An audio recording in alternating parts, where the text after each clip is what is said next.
Good evening everyone, and a quick video because I am pretty tired, but this is the Type 10R tank. This is the Type 10R GT specification. So one of the good things about the Japanese Type 10 tank is that it can be graded in different levels. Now it can be graded from 44 tons and its base level for training to 48 tons combat ready.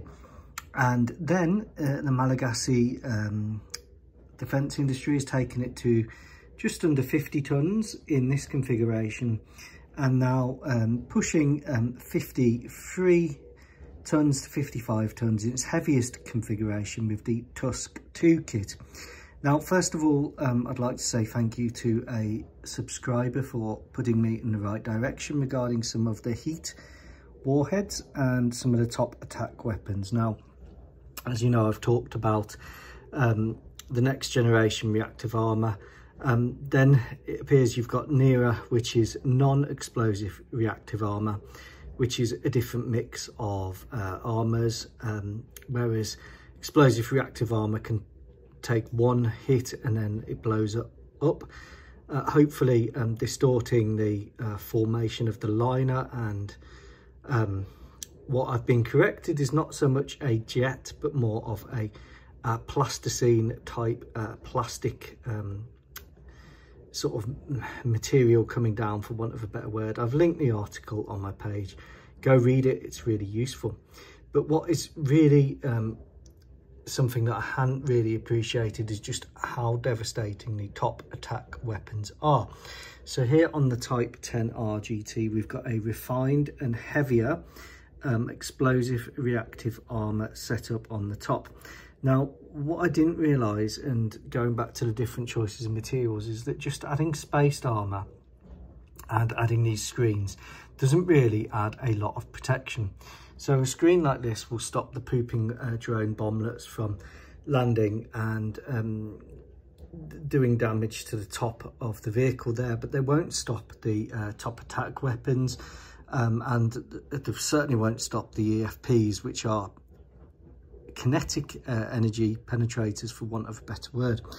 Now, why does this matter? Well, I've been talking about different materials and Kevlar armour and stuff like that. Well, actually, the only thing that will really work from reading it, and apologies if I got this wrong, but I think will work, is actually if it's reactive armour. So where you see these panels here on the Leclerc on the top, these really need to be reactive armour, and on the sides the same with the Abrams here. This has to be double layer reactive armour, and that then got me looking at the TUSK kit. Now I've copied the TUSK kit here and added it to the ZT Z99, and this has also got what will have to be reactive armour panels there to deal with EFPs and heat threats from the side on top of it, and that is the model which the actual TUSK armour uses. This is the M1A2 SEP V2 with the TUSK. So it appears that these tiles at the back are called M19 tiles, and these ones at the front are M32s, and they are both reactive armour. And I guess what they are armoured against here is tandem charge RPGs or ATGMs. Now I could be wrong on that, but I think the idea is that this one here would deal with the initial warhead, and the one at the back will deal with the secondary. And I may be wrong, I'm not a tanker, so I apologise if I've got that wrong, but these are basically a double layer of reactive armour. So what that means for the Type 10R GT specification, which I'd still need to get painted, is that actually when it's fitted with the TUSK kit, it's way more protected against threats than if it's just fitted with the single layer of external reactive armour, which are the tiles here. The other thing that's really important to note from the reading is that basically the angle of the tiles really matter. And I guess that's why you've got the boxes here with the reactive armour underneath, and then you've got the tiles at an angle on the top. And that's important for top attack weapons, because if it's not angled, it appears that it doesn't really do a lot to the top attack weapon. And the best way of combating the top attack weapons and drones coming in is the active protection system, which is essential for combating anti-tank guided missiles. So what that means for the Type 10R, which is going to be the medium level of conflict configurations, you've got the active protection systems here. This has to be reactive armour here at angles, and reactive armour here straight on. Not so effective, and certainly not as effective as the wonderfully well angled armour on the Malagasy upgraded Abrams. Now, I think if you take this as external reactive armour, similar but bigger tiles than the M32s, maybe it could be subdivided inside, but actually this would give you a good level of protection. I hope that explains where I'm coming from.